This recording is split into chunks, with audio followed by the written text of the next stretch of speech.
To where it all began for Tom Brady. This is November 23rd, 2000. Patriots on the road at the Lions. Drew Bledsoe struggled in this game. You see the interception. Well, Bryant Westbrook. It's easy to say it after a 100-yard return for a touchdown on interception. 101 yards. 101 yards. The Silverdome, man. 100 yards is what drove the Miami Dolphins last year. Where has this been in terms of consistency? And here's Brock Marion. You talk about Johnny on the spot. Remember the big Monday night game?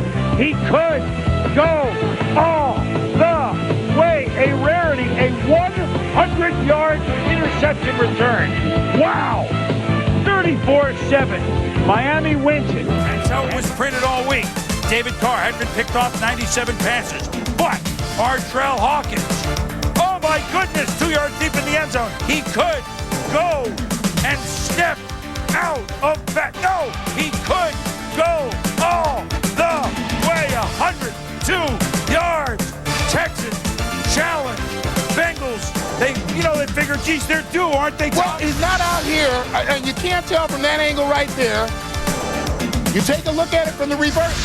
Oh, well, it wasn't enough for the official. O'Donnell just signed this week with Bullock now out, but it's McNair, and early on it's not Marilyn McCoo, it's Marlon McCree. He could, and on McCree, it's a 95-yard return.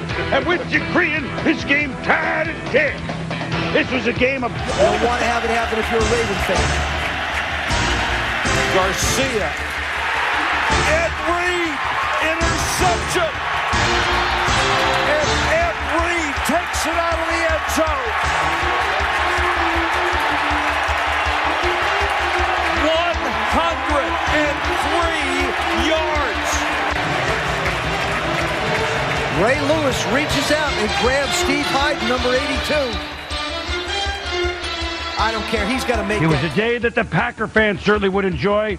Todd Bauman is in, picked up by Nick Barnett. And look at the big fella. He could go all the way. 95 yards for a touchdown.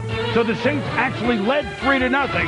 But when you hit play, 6 seconds to go, or just seconds to go in the half, Pack leads 7-6. Now this is a team that has a 108-yard return at the end of a half, and Charles Tillman picks it off, and he could go all the way. 95 yards, but he's knocked out of bounds. Sets up a field goal. And Bledsoe's going to find T.O. right here, except it's L-I-T-O. Lido. One more for the road. Lito Shepherd could go all the way. 102 yards for the sealer, for the backbreaker. Allowing the most yards per game, over 400 per game. Bowler hit as he throws and intercepted by Rodney Poole. He may score. Poole's got room along that sideline, and he is gone. 100-yard return. Poole takes it the distance. Touchdown, Cleveland. What a sequence. Cobb still has it. Throws into the end zone. It's intercepted by Ed Reed. He gets away from Cobb, and he is still going down the sideline. Brent Selleck trying to cut him off. Reed needs one more block. He goes all the way. Touchdown. Second interception of the game for Ed Reed. This one he returns 108 yards. Fitzgerald able to stay with it. That's what he does. Cards a 7-0 lead. Kurt Warner picked off in the end zone by Louis Delmas. Gets some blocks, goes down the sideline. This is a 100-yard return for a touchdown. He's the only rookie in NFL history to have a safety, an interception, and touchdowns off of a fumble. 6-3 Dallas. Now 9-3. Eli Manning picked by Brian McCann. And McCann go all the way. Jason Garrett tries to run down the sidelines with him. 101 yards. Longest pick for a touchdown in Dallas history. Spittler. That, my friends, is a turnover. 18-yard line. 3 plays later from the 15. We have an INT. It's going back the other way. This is Darrelle Revis.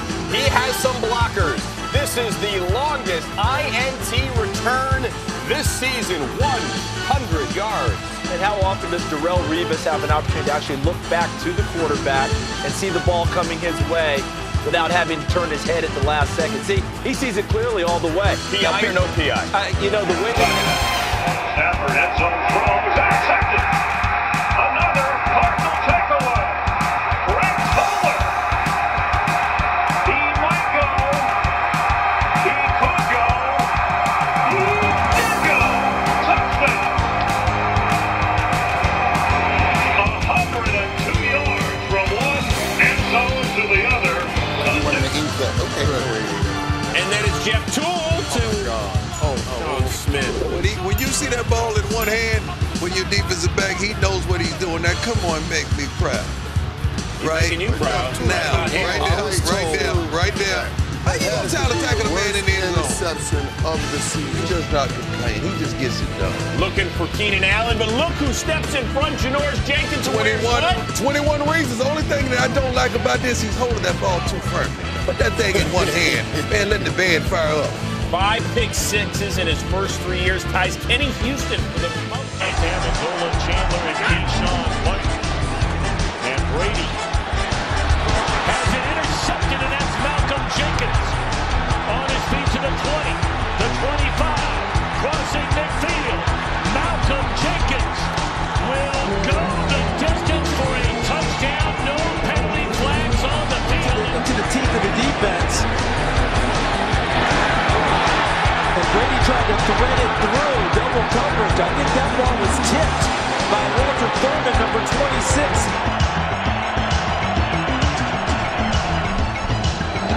Palmer sits in, pass picked off, intercepted by Rhodes. Xavier Rhodes down the sideline, and goodbye, touchdown, Vikings, no flags. Outside, and Xavier Rhodes, he's playing outside, and just a miscommunication right here with what the receiver was doing. I believe it was John Brown, and just really nowhere to put that ball. And Xavier Rhodes, who there was question marks as to whether they worked on throughout the offseason, and it showed up today. Broncos come with a blitz, quick throw, pass on 4th down, picked off. This is Talib, still going, looking for another pick six. Prescott in his way. Talib, he's gonna go. No flags. Talib, touchdown.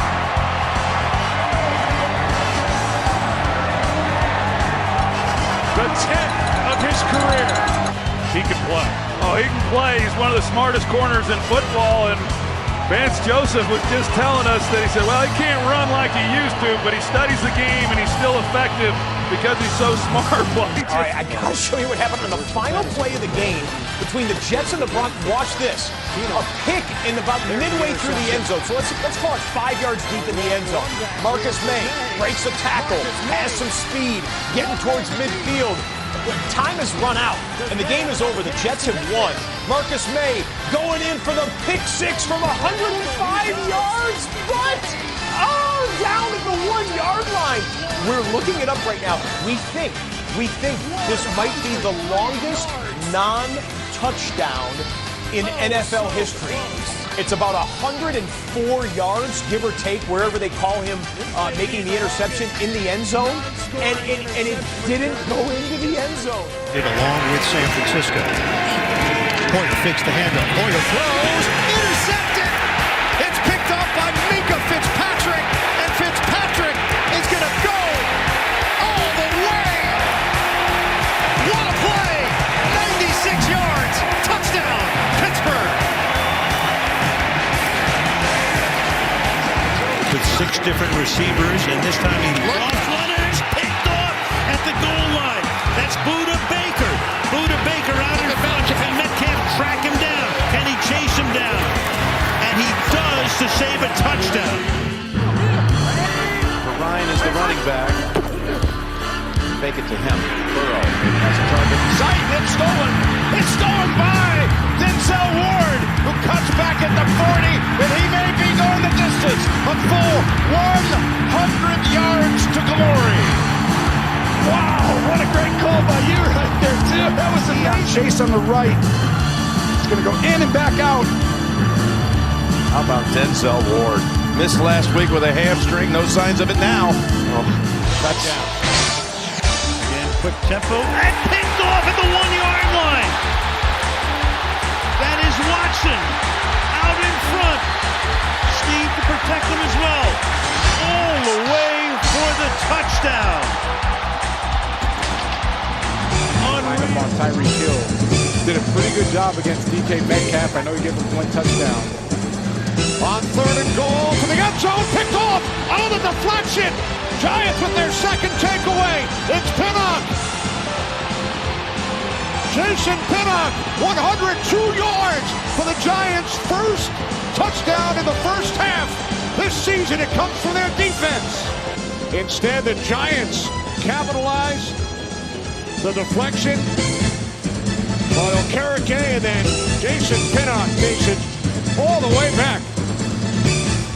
We talk about it. 1st and goal from the 6. Smith can't find anyone. Backpedaling. Wow. Throws picked off. Intercepted in the end zone and brought back out. Geno Smith picked off by Kitchens. Cameron Kitchens takes it all the way back. Now there is a flag. Kenneth Walker is out there. You have A.J. Barner. I have no clue why Geno Smith threw that ball. He didn't have enough mustard on it. He might have been trying to go to Jackson Smith and Jigba. That was just terrible. And this is would have been a flag. And nice job by the officials picking that up. The longest interception return.